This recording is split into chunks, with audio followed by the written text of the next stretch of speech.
Assalamu alaikum. How are you all? I welcome you on the behalf of Light School Kalabagh in our today's English grammar class. And in our previous video, we discussed nouns and its kinds. I hope that was clear. Today, we are going to discuss about pronoun. What is pronoun? According to the definition, pronoun क्या होता है, क्यों use किया जाता है?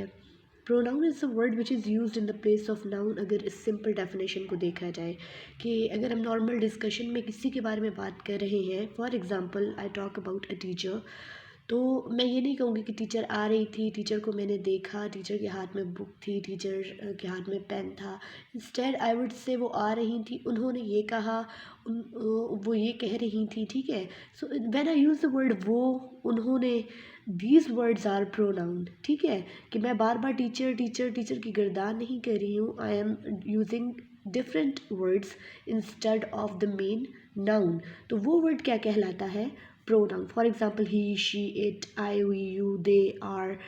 तो ये familiar pronounce हैं, आपने इनको अपने टेक्स्ट बुक्स में भी पढ़ा होगा, you must be knowing that. So when we see the concept, pronouns replace a noun in a sentence to avoid repetition and make language more efficient. So repetition avoid करने के लिए, basically चीज़ें convenient बनाने के लिए, कि बोलने में भी वो चीज़ अच्छी लगे और ज़्यादा रेपिटिशन भी ना हो प्रोनाउन की, नाउन की बार बार। सो प्रोनाउन इसलिए यूज़ किया जाता है। कमिंग टूवर्ड्स द काइंड्स, हम 5 काइंड्स ऑफ प्रोनाउंस डिस्कस करेंगे one by one. Personal pronoun, possessive, reflexive, demonstrative, and interrogative. I'll begin with uh, demonstrative pronoun. Demonstrative pronouns are the pronouns that are used to point out at anything.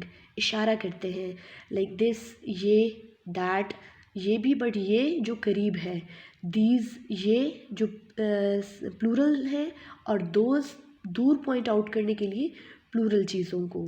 Then personal pronoun, personal pronoun पे हम आगे further 3 चीज़ें discuss करेंगे, first person, second person and third person. और ये चीज़ें discuss करना क्यों ज़रूरी है, ये आगे आपको जब ग्रामर आप इन डिटेल पढ़ेंगे ना, टेंसेस, तो वहाँ पर ये चीज़ बहुत ज़्यादा मैटर करती है, ठीक है। जैसे फर्स्ट पर्सन जो बात कर रहा है वो फर्स्ट पर्सन होता है, ठीक है। सेकंड पर्सन जिससे बात की जा रही है, that is second person. And third person जिसके बारे में बात की जा रही है, that would be third person.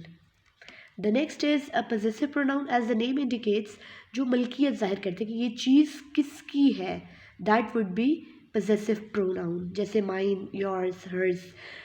बच्चे एक चीज़ अपने माइंड में रखिएगा, the aim of this video is to build concepts, ठीक है। डेफिनेशंस के रट्टे लगाना मकसद नहीं है, फ़िलहाल मकसद ये है कि आपको कॉन्सेप्ट क्लियर होना चाहिए। डेफिनेशंस के लिए आपको नोट्स प्रोवाइड किए जाएंगे। Then reflexive pronouns, reflexive pronoun क्या होता है? ये वो प्रोनाउन है जो फोकस करता है सब्जेक्ट की तरफ। For example, I my self prepare your notes, if let's say I would say, तो मैंने किए, मैंने खुद किए हैं। जब आप लोग उर्दू में भी खुद के ऊपर फोकस कर रहे होते हैं, या फिर जिस बंदे ने काम किया है, सब्जेक्ट पे फोकस करने के लिए हम रिफ्लेक्सिव प्रोनाउन यूज़ करते हैं। और रिफ्लेक्सिव प्रोनाउन की 2-3 निशानियाँ हैं, उनमें से एक ही है कि सेल्फ पे एंड होते हैं, कि प्रोनाउन के साथ सेल्फ का वर्ड यूज़ होता है। द सेकेंड इज़ कि it's use right after the subject, subject के बाद ही यूज़ हो जाते हैं, that would be reflexive pronoun, ठीक है। बट आप माइंड में रखिएगा सेल्फ, ठीक है, जिस उसके एंड पे भी सेल्फ आएगा, that would be reflexive pronoun. Then interrogative, as the name indicates, interrogative pronouns वो होते हैं जो सवाल पूछने के लिए यूज़ होते हैं, ठीक है। जैसे इंटेरोगेटिव सेंटेंसेस हम लोग ऑलरेडी पढ़ भी चुके हैं, व्हाट, व्हेन, व्हाई, हु। तो ये कौन से सेंटेंसेस प्रोनाउंस होंगे?